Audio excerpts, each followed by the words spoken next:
Hello friends, welcome back to another brand new video. তো বন্ধুরা, আজকের এই ভিডিওটিতে আমি আলোচনা করব ফেসবুকের মধ্যে নতুন করে একটি প্রবলেম চলে আসছে প্রায় সবারই, ইনস্ট্রিম অ্যাড রিজেক্ট হয়ে যাওয়া বা ইনস্ট্রিম অ্যাড অ্যাপ্রুভ না হওয়া। তো বন্ধুরা, আপনাদের যাদের অলরেডি এই ইনস্ট্রিম অ্যাড মনিটাইজেশনটি রিজেক্ট হয়ে গিয়েছে তারা তো অবশ্যই এই ভিডিওটি দেখবেন। যারা এখন পর্যন্ত ইনস্ট্রিম অ্যাডের যে ক্রাইটেরিয়াটি আছে পূরণ করতে পারেননি তারাও অবশ্যই এই ভিডিওটি দেখে নেবেন, কেননা ভবিষ্যতে আপনি যখন আপনার পেজটি মনিটাইজেশনের জন্য অ্যাপ্লাই করবেন তখনও যদি আপনাদের এই মনিটাইজেশনটি রিজেক্ট হয়ে যায় তাহলে কিন্তু আপনাদেরও অনেক প্রবলেমের সম্মুখীন হতে হবে। তাই অবশ্যই এই বিষয়টি মাথায় রাখবেন। এই বিষয়টি মাথায় রেখে তারপরে কিন্তু আপনারা ইনস্ট্রিম অ্যাডের জন্য আপনার ফেসবুক পেজটিকে প্রিপেয়ার করবেন বা তৈরি করবেন। তো বন্ধুরা, ভিডিওটি খুবই ইনফরমেটিভ হতে চলেছে। অবশ্যই ভিডিওটি লাস্ট পর্যন্ত দেখার চেষ্টা করবেন এবং ভিডিওটি যদি ভালো লেগে থাকে তাহলে অবশ্যই ভিডিওটিতে একটি লাইক দিবেন এবং ভিডিওটি শেয়ার করে আপনার টাইম লাইনে রেখে দিবেন, যাতে করে ভবিষ্যতে আপনারা যদি আবারও এই প্রবলেমের সম্মুখীন হয়ে থাকেন তাহলে অবশ্যই এই প্রবলেমটি সমাধান করে নিতে পারবেন ভিডিওটি দেখে খুব সহজে। তো বন্ধুরা, চলুন শুরু করি আজকের ভিডিও। তো বন্ধুরা, ইনস্ট্রিম অ্যাড মনিটাইজেশনটি রিজেক্ট করার প্রধান যে কারণটি আছে সেটি হলো আপনার যে ফেসবুক পেজটি আছে এই ফেসবুক পেজের মধ্যে আপনি আনইউজুয়াল কিছু অ্যাক্টিভিটি করে থাকেন, যার ফলশ্রুতিতে আপনার কিন্তু এই প্রবলেমগুলো চলে আসে। তো বন্ধুরা, এই আনইউজুয়াল অ্যাক্টিভিটির মধ্যে যেটি পড়ে সেটি হলো আপনি আপনার যে ফেসবুক পেজ থেকে ভিডিওটি আপলোড করছেন আপনি আবার সেই পেজ থেকে আপনার সেই ভিডিওগুলো আবার নতুন করে দেখেন বা সেই ভিডিওগুলো আপনি কিন্তু আবার দেখতে শুরু করেন, যার ফলশ্রুতিতে এরকম প্রবলেম কিন্তু আসতে পারে। অথবা আপনি যদি আপনার এই ভিডিওটি যে ফেসবুক অ্যাডমিন আইডির আন্ডারে ফেসবুক পেজটি আছে সেই অ্যাডমিন আইডি দিয়ে আপনার পেজের ভিডিও যদি দেখেন সেই ক্ষেত্রে আপনার কিন্তু এই প্রবলেমগুলো আসতে পারে। তাই অবশ্যই এই বিষয়টি মাথায় রাখবেন।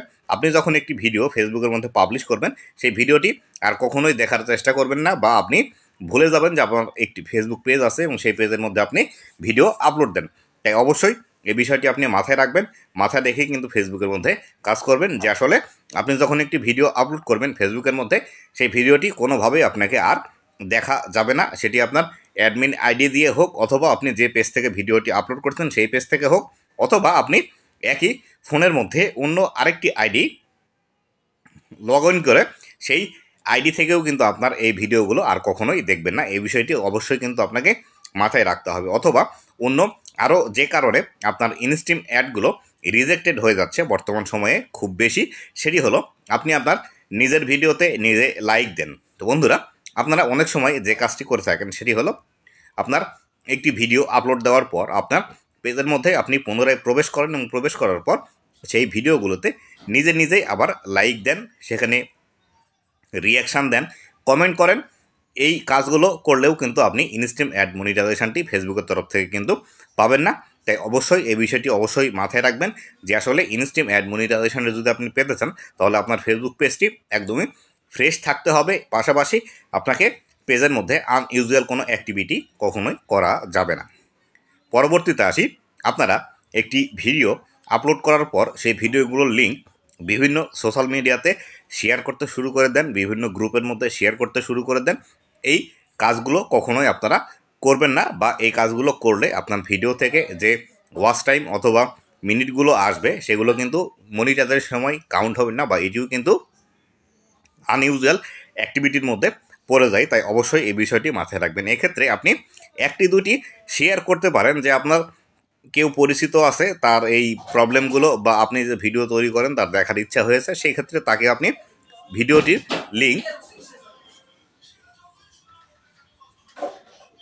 শেয়ার করে দিতে পারেন। পাশাপাশি আপনাকে কিন্তু বেশি গ্রুপের মধ্যে নিজে থেকে শেয়ার করা হবে না, আপনি একটি দুইটি গ্রুপের মধ্যে আপনি কিন্তু শেয়ার করতে পারেন। এক্ষেত্রে আপনি যদি বেশি ভিডিওগুলো বেশি প্রকার গ্রুপের মধ্যে শেয়ার করেন, বা বেশি বেশি মেসেঞ্জার অথবা দেখা গেল হোয়াটসঅ্যাপ অথবা ইমোতে যদি আপনার লিঙ্কগুলো বেশি বেশি শেয়ার করেন, সেই ক্ষেত্রে আপনার কিন্তু এই ভিডিওগুলো থেকে প্রবলেম আসবে। আপনি কিন্তু আর ফেসবুক থেকে কখনোই ইনকাম করতে পারবেন না। অবশ্যই আপনার ভিডিওগুলো শেয়ার করার ক্ষেত্রে একটি স্ট্র্যাটেজি ফলো করবেন, বা একদমই আপনার যদি প্রয়োজন না হয় সেই ক্ষেত্রে আপনার ভিডিওগুলো কখনোই শেয়ার করবেন না।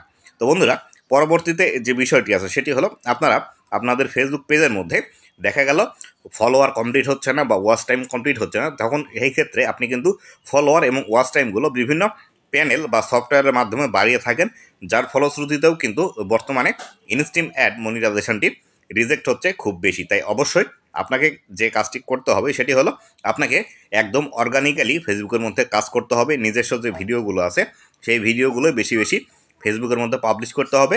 যদি আপনি বেশি বেশি আপনার ভিডিওগুলো ফেসবুকের মধ্যে পাবলিশ করেন, সেই ক্ষেত্রে ইনস্ট্রিম অ্যাড মনিটাইজেশনটি রিজেক্ট হওয়ার সম্ভাবনা একদমই কম থাকে। এক্ষেত্রে দেখা গেল আপনারা আরও যে ভুল কাজগুলো করে থাকেন, সেক্ষেত্রে দেখা গেল আপনার পেজের মধ্যে ফলোয়ার বাড়ছে না বা ওয়াচ টাইম বাড়ছে না, সেক্ষেত্রে আপনারা অন্যের যে কোনো একটি ভিডিও কপি করে নিয়ে এসে আপনার ফেসবুক পেজের মধ্যে আপলোড করে দেন। এক্ষেত্রে যেটি হয়, আপনার ফেসবুক পেজের মধ্যে সেই ভিডিওটি আপলোড করার ফলে হয়তো আপনার ফেসবুক পেজের মধ্যে ফলোয়ার এবং ওয়াচ টাইমগুলো বৃদ্ধি পেতে থাকে, কিন্তু যখন ফেসবুক বুঝতে পারে এই ভিডিওটি আপনার নয় বা আপনি অন্য কারো ভিডিও কপি করে নিয়ে এসে আপনার ফেসবুকের মধ্যে পাবলিশ করেছেন, তখন কিন্তু এই ভিডিওগুলোতে প্রবলেম চলে আসে। যেমন ধরুন content monetisation policy, copyright strike, limited originality of content, এই সব বিষয়গুলো কিন্তু আপনার ফেসবুক পেজের মধ্যে চলে আসবে যদি আপনি অন্য কারো ভিডিও কপি করে নিয়ে এসে আপনার ফেসবুক পেজের মধ্যে পাবলিশ করে থাকেন। তাই অবশ্যই এই বিষয়টিও আপনাকে মাথায় রাখতে হবে। এক্ষেত্রে আরও একটা ভুল আমরা যে কাজ করে থাকি সেটি হলো, যখন আমরা একটি পেজের ইনস্ট্রিম অ্যাডের জন্য অ্যাপ্লাই করি ফেসবুকের কাছে, তখন কিন্তু আমাদের ফেসবুক পেজের মধ্যে বেশি আমাদের লং ভিডিও থাকে না। যদিও বা আমরা শর্ট ভিডিও যদি বেশি পরিমাণ পাবলিশ করি এবং শর্ট ভিডিও থেকে যে ওয়াচ টাইমগুলো আসে সেগুলো কিন্তু ইনস্ট্রিম অ্যাডের ক্ষেত্রে কাউন্ট করা হয়, কিন্তু বর্তমানে এক্ষেত্রে আপনার পেজের মধ্যে যদি বড় ভিডিও না থাকে বা আপনি যদি আপনার পেজের মধ্যে বড় ভিডিও আপলোড না দেন এবং শুধুমাত্র রিলস ভিডিওগুলো আপনার ফেসবুক পেজের মধ্যে আপলোড করেন, সেই ক্ষেত্রে ইনস্ট্রিম অ্যাড পাওয়া কিন্তু খুবই একটি কষ্টসাধ্য ব্যাপার হয়ে গিয়েছে। কেননা শুধুমাত্র রিলস ভিডিও আপলোড করে আপনি কখনোই ইনস্ট্রিম অ্যাড মনিটাইজেশনটি এনাবল করতে পারবেন না। কেননা এই ইনস্ট্রিম অ্যাড কিন্তু শুধুমাত্র বড় ভিডিওর ক্ষেত্রেই প্রযোজ্য, ছোট ভিডিওতে কিন্তু ইনস্ট্রিম অ্যাড কখনোই লাগে না বা ইনস্ট্রিম অ্যাডগুলো আসে না, বা ছোট ভিডিও থেকে ইনস্ট্রিম অ্যাড থেকে ইনকাম করা যায় না। ইনস্ট্রিম অ্যাডে আপনার পেজটি মনিটাইজ করতে হলে অবশ্যই আপনার ফেসবুক পেজের মধ্যে 30 থেকে 50টি বড় ভিডিও, যে ভিডিওগুলো দৈর্ঘ্য 3 মিনিটের উপর, অবশ্যই সেই ভিডিওগুলো আপনাকে পাবলিশ করতে হবে। যদি আপনারা এইভাবে ফেসবুক পেজের মধ্যে কাজ করেন তবে কিন্তু ইনস্ট্রিম অ্যাড মনিটাইজেশনটি পেয়ে যাবেন। আমি অনেককেই দেখেছি বা গত এক সপ্তাহের মধ্যে 4 থেকে 5 জন আমার সাথে যোগাযোগ করেছে যাদের ইনস্ট্রিম অ্যাড বারবারই রিজেক্ট হয়ে যাচ্ছে। কেউ কেউ তো 5 থেকে 7 বারও এই ইনস্ট্রিম অ্যাডের জন্য মনিটাইজেশনের জন্য অ্যাপ্লাই করেছিল, যার ফলশ্রুতিতে তারা কিন্তু এখন পর্যন্ত তাদের ফেসবুক পেজের মধ্যে ইনস্ট্রিম অ্যাড মনিটাইজেশনটি এনাবল করতে পারেনি। বিশেষ করে তারা যে ভুল কাজগুলো তাদের ফেসবুক পেজের মধ্যে করে থাকে সেগুলো হলো নিজের ভিডিও নিজে দেখা, নিজের ভিডিওতে নিজে রিয়াকশান দেওয়া, নিজের ভিডিওতে লাইক করা, কমেন্ট করা, ভিডিওগুলো বেশি বেশি শেয়ার করা, অথবা একই ওয়াইফাইয়ের আন্ডারে তার একই ওয়াইফাইয়ের রাউটারের আন্ডারে অন্য একটি ফেসবুক পেজ থেকে বা অন্য একটি ফেসবুক আইডি থেকে সেই ভিডিওগুলো বেশি বেশি দেখা।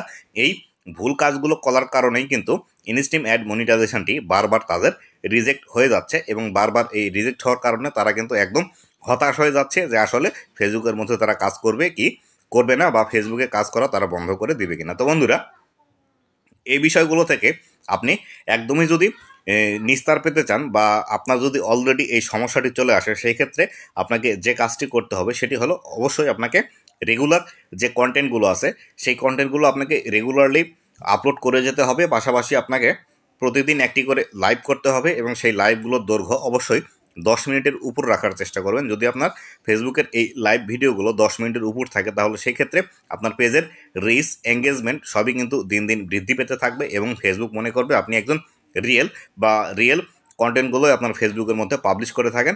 তবে এইভাবেই কিন্তু আপনাকে কাজ করতে হবে। আর যে ভুলগুলোর কথা বললাম, ভিডিওতে লাইক দেওয়া, কমেন্ট করা, নিজের ভিডিও নিজে দেখা, এই বিষয়গুলো যদি আপনি কন্টিনিউয়াসলি 1 মাস করা বন্ধ করে দেন, সেই ক্ষেত্রে আপনার কিন্তু ফেসবুক পেজটি ইনস্ট্রিম অ্যাডে মনিটাইজেশনটি কিন্তু এনাবল হয়ে যেতে পারে। আর এরপরেও যদি আপনার ইনস্ট্রিম অ্যাড মনিটাইজেশনটি বারবার রিজেক্ট হতেই থাকে, তাহলে সেই ক্ষেত্রে একই নামে আপনি নতুন আরও একটি ফেসবুক পেজ খুলে নেবেন এবং আরও একটি ফেসবুক পেজ খোলার পর আপনার যে পেজের মধ্যে বেশি পরিমাণ ফলোয়ার আছে এই পেজের সাথে কোলাবোরেশন করে করে ভিডিওগুলো আপনার নতুন পেজের মধ্যে পাবলিশ করবেন এবং নতুন পেজের মধ্যে এই যে ভুলগুলো আপনি করেছেন এই ভুলগুলো কখনোই করবেন না। যদি আপনারা বারবার নতুন পেজের মধ্যেও এই ভুলগুলো করে থাকেন তাহলে সারা জীবনেও কিন্তু আপনি ইনস্ট্রিম অ্যাড মনিটাইজেশনটি অন করতে পারবেন না। তাই অবশ্যই আপনি যদি চান ফেসবুক থেকে ইনকাম জেনারেট করার জন্য এবং ইনস্ট্রিম অ্যাড মনিটাইজেশনটি দ্রুত অ্যানাবল করার জন্য অবশ্যই আপনাকে রেগুলার যে কন্টেন্টগুলো আছে সেই কন্টেন্টগুলো পাবলিশ করতে হবে, রিলস ভিডিও পাবলিশ করতে হবে এবং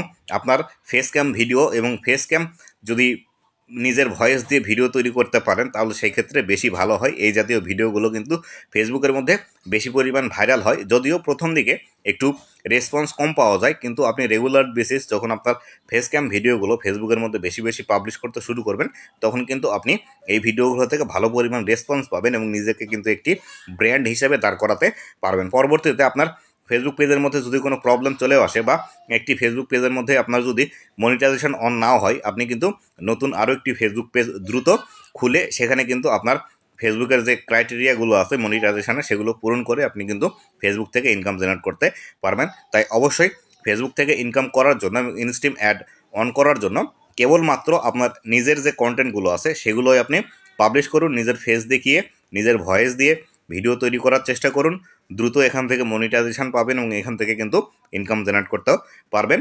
আর যে ভুলগুলোর কথা আমি উল্লেখ করলাম এই ভুলগুলো কখনোই ফেসবুকের মধ্যে করা যাবে না, সেটি ইনস্ট্রিম অ্যাডের ক্ষেত্রে হোক, অ্যাডস অন রিলসের ক্ষেত্রে হোক। এই ভুলগুলো করলে আপনি কখনোই ফেসবুকের মধ্যে মনিটাইজেশন অন করতে পারবেন না। তো বন্ধুরা, আশা করি ইনস্ট্রিম অ্যাডের যে প্রবলেমটি আছে বা ইনস্ট্রিম অ্যাড কেন আপনাকে দিচ্ছে না বা আপনার বারবার কেন রিজেক্ট হয়ে যাচ্ছে এই বিষয়গুলো সম্পর্কে বিস্তারিত ধারণা পেয়েছেন। আর এই বিষয়গুলো অবশ্যই আপনাকে কিন্তু মেনে ফেসবুকের মধ্যে কাজ করতে হবে, তবে কিন্তু আপনি ইনস্ট্রিম অ্যাড রিজেক্ট হওয়ার থেকে মুক্ত পাবেন এবং আপনার পেজটি মনিটাইজ করে এখান থেকে ইনকাম করতে পারবেন। তো বন্ধুরা, ভালো থাকবেন, সুস্থ থাকবেন, আবারও দেখা হবে নতুন কোনো ভিডিওতে।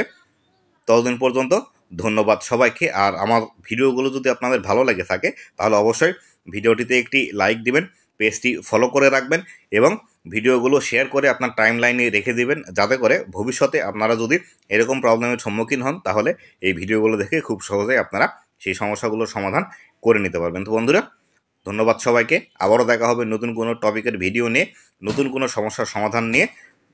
ধন্যবাদ সবাইকে।